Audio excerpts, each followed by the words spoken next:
L'édito de la rédaction vous est présenté par Cécile Antoine Maisonnade.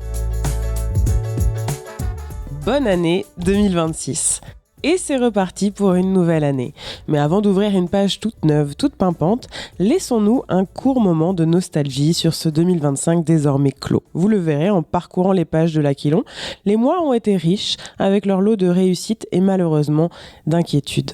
Côté victoire, on peut noter un anniversaire important, les 35 ans de l'école Alain Saint-Cyr à Yellowknife. Plus de 30 ans de travail et une éducation francophone récompensée par une augmentation constante de ses effectifs. À quelques rues de l'établissement, un autre symbole de renouveau a vu le jour. Le pavillon d'Avens, inauguré en janvier, a ouvert ses portes à plus d'une centaine d'aînés. Mars a été le mois de la persévérance et de l'audace grâce à Joshua Boudreau, 24 ans, revenu de Turin avec 3 médailles aux Jeux Olympiques spéciaux.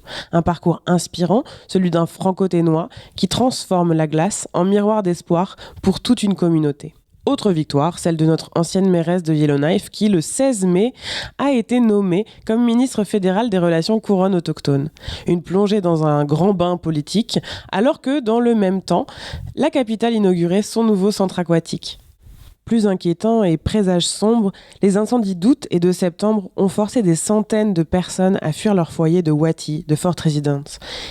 Et en novembre, un message de transition, celui de la mine Diavik, qui a annoncé la fin de sa production en mars 2026.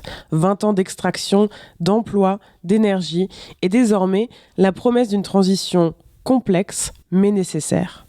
À titre plus personnel, impossible à éviter, désolé, c'est aussi l'année d'un retour. Un nouveau départ dans un territoire et une rédaction que je pensais figée dans un passé révolu.